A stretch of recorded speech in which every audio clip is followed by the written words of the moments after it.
Welcome to Suman TV. నేను మీ నవీన్. ప్రస్తుతం నేను ట్రీట్మెంట్ రేంజ్ హాస్పిటల్లో ఉన్నాను. మనతో ఉన్నారు ప్రముఖ సైకియాట్రిస్ట్, అదేవిధంగా సెక్షువాలజిస్ట్ డాక్టర్ సునీల్ కుమార్ రెడ్డి గారు. హాయ్ సార్, నమస్తే అండి. సార్, కొద్ది మందిలో పెళ్లికి ముందు పర్ఫార్మెన్స్ చాలా బాగుంటుంది. పెళ్లి తరువాత భార్య వచ్చిందనే భయమో లేకపోతే ఏమో కానీ పర్ఫార్మెన్స్ ఉండదు.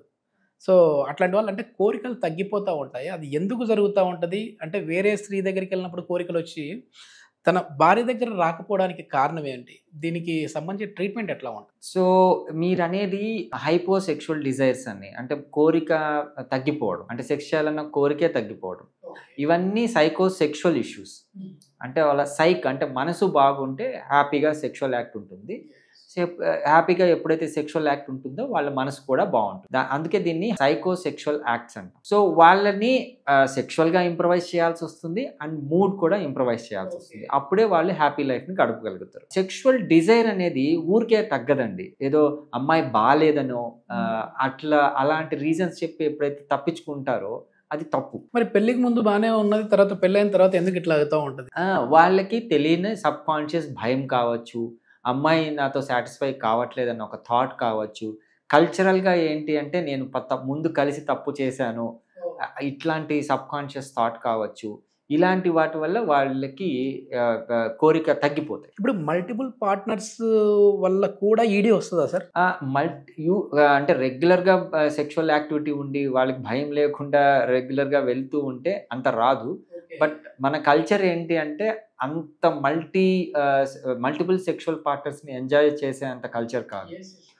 సో అందుకని ఒక పార్ట్నర్ని ముందు కలిసి తర్వాత మ్యారేజ్ అయిన తర్వాత ఎరెక్టైల్ డిస్ఫంక్షన్ ఫీల్ కావచ్చు. కొంతమంది ఓసిడి అంటాము, పాపం అమ్మాయిని చూస్తే దేవత గుర్తు రావటం, ఇలాంటివి ఆ భయాలు ఉంటాయి కొంతమందికి. అలాంటివి ఇవన్నీ సైకోసెక్షువల్ ఇష్యూస్. సో ఇట్లాంటివి ఉండొచ్చు. సో దాన్ని క్లారిఫై చేసి వాళ్ళు సెక్షువల్ మీరు ఇప్పుడు చెప్తుంటే నాకు ఒకటి గుర్తు వస్తుంది సార్. ఒక సినిమాలో ఒక సీన్ అనుకుంటా ఇది. లేదు, మా నాన్నగారు అసలు అమ్మాయిలను చూస్తే చేతులు ఎత్తి దండం పెట్టమన్నారు తప్ప ముట్టుకోమని లేదని చెప్పేసి భార్యను కూడా ముట్టుకోడు. అవును, కూడా ఉంటారా రియల్ లైఫ్ లో? ఉంటారా? అవును, ఇవి కల్చరల్ ఎఫెక్ట్స్. సో ఇట్లాంటి వాళ్ళు కూడా ఉంటారు. పాపం భార్యని దేవతలాగా చూసుకుంటారు, వాళ్ళు టచ్ చేయడం కూడా ఇబ్బందే.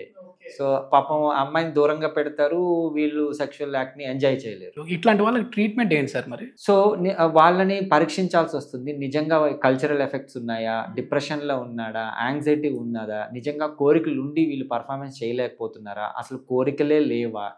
సో కోరికలు ఉన్నప్పుడు అంగం స్తంభించడం లేదా, స్తంభించినప్పుడు ఎక్కువసేపు ఉండటం లేదా, ఎనీ సెక్షువల్ డిస్ఫంక్షన్స్ ఏమన్నా ఉన్నాయా, అంటే ఎరెక్టైల్ డిస్ఫంక్షన్ కావచ్చు, ప్రిమెచ్యూర్ ఎజాక్యులేషన్ కావచ్చు, పర్ఫార్మెన్స్ యాంగ్జైటీ అంటే దగ్గరకు వచ్చినప్పుడు అంగం స్తంభించకపోవచ్చు, ఇలాంటివి ఏమన్నా ఉన్నాయా చూసుకొని వాళ్ళకి సైకోసెక్షువల్గా అంటే సైకలాజికల్గా ట్రీట్మెంట్ ఇవ్వాల్సి వస్తుంది, సెక్షువల్గా అంగస్తంభన లోపాలకి ట్రీట్మెంట్ ఇవ్వాల్సి వస్తుంది.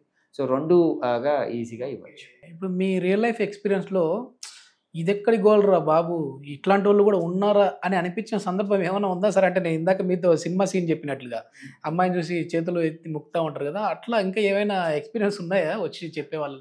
అంటే ఇంత పర్టిక్యులర్ థింగ్స్ లేవు, కానీ మ్యారేజ్ అయ్యి 4 yearsగా సెక్షువల్ యాక్ట్ లేకుండా ఫారెన్ కంట్రీస్లో ఉండి, అంటే ఆఫ్రికన్ దేశంలో పాపం స్థిరపడిపోయి ఇక్కడికి రాలేక ఎవరితో చెప్పుకోలేక సెక్షువల్ యాక్ట్ లేకుండా ఉండి మన దగ్గరకు వచ్చి ట్రీట్మెంట్ తీసుకొని హ్యాపీగా సెక్షువల్ లైఫ్ని గడిపిన వాళ్ళు ఉన్నారు.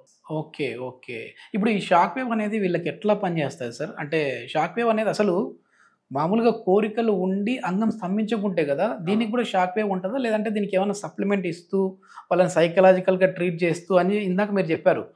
అంటే దీనికి ఎన్ని రోజులు పడుతుంది ట్రీట్మెంట్, మళ్ళీ దానికి ఎన్ని రోజులు పడుతుంది, అంతలోపు మళ్ళీ వాళ్ళకి ఏంటంటే ఈ ప్రాబ్లం ఉన్నప్పుడు పిల్లలు పుట్టే అవకాశాలు తక్కువ ఉంటుంది. సో అప్పటికే ఏజ్ దాటిపోయి ఉంటుంది. మళ్ళీ వాళ్ళల్లో ఈ స్పెర్మ్ కౌంట్ అనేది పెంచే విధంగా కూడా ఉంటుందా? అవును, ఇప్పుడు మీరు టైం అన్నది చాలా పర్టికులర్గా అడుగుతూ ఉంటారు నన్ను. బేసికలీ మనం షాక్ వేవ్తో పాటు సప్లిమెంట్స్ వాళ్ళకి అంటే హార్మోనల్ టెస్ట్లు కూడా చేస్తాం కదా. సో వాళ్ళకి దానికి సంబంధించి ఏమన్నా ఎక్స్ట్రా మెడికేషన్స్ ఇవ్వాలో చూసుకుంటాం. ప్లస్ సైకలాజికల్గా కూడా వాళ్ళని ఇంప్రవైజ్ చేయాల్సి వస్తుంది. ఒకవేళ డిప్రెషన్లో యాంగ్జైటీ ఉంటే దానికి తగ్గ ట్రీట్మెంట్ కూడా ఇవ్వాల్సి వస్తుంది.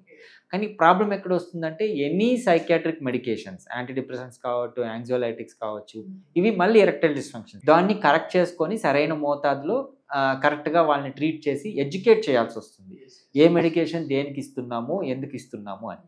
సో దాంతో వాళ్ళని సైకలాజికల్గా ప్లస్ సెక్షువల్గా కూడా ఇంప్రూవైజ్ చేయాలి. ఇక్కడ మీ ట్రీట్మెంట్ రేంజ్ హాస్పిటల్లో ఉన్న స్పెషాలిటీ ఏంటంటే దీనికి సంబంధించి ఇప్పటివరకు ఈ షాక్ వేవ్కి సంబంధించి సక్సెస్ రేట్ ఎట్లా ఉంది? సో ఎన్ని రోజులు టైం పడుతూ ఉంది? సో పర్టికులర్గా నా దగ్గర షాక్ వేవ్ మన ట్రీట్మెంట్ రేంజ్లో ఏంటంటే ఎరెక్టైల్ డిస్ఫంక్షన్స్ చాలా వరకు కవర్ చేస్తామండి. సో ఇందులో 80% హ్యాపీ గోయింగ్ ఉంటారు, కానీ ఒక 90% వరకు ఇంప్రూవ్మెంట్ ఖచ్చితంగా ఉంటుంది. They lead very happy life.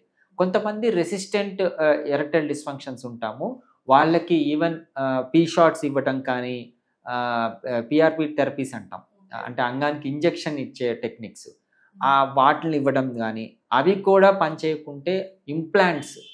So edge to edge treatment మన ట్రీట్మెంట్ రేంజ్ హాస్పిటల్లో ఉంది. సో మన దగ్గరకు వచ్చినప్పుడు ఆల్మోస్ట్ వాళ్ళు 100% హ్యాపీగా వెళ్ళేటట్లు మనం చేస్తాం. మొత్తానికి గతంలో మాదిరిగా సర్జరీ వరకు వెళ్లకుండానే ఈ షాక్ వేవ్ తోనే చాలా వరకు చేసేస్తా ఉన్నారు. షాక్ వేవ్ పేరులో షాక్ ఉంది కదా, అంటే షాక్ పెడతారా సార్? సో ఇది ఎలక్ట్రిక్ షాక్ ఏమి ఉండదండి, డీసీ కానీ ఏసీ కానీ కరెంట్ ఇవ్వడం కాదు. సో ఇది సౌండ్ వేవ్ టెక్నిక్ అంటాము.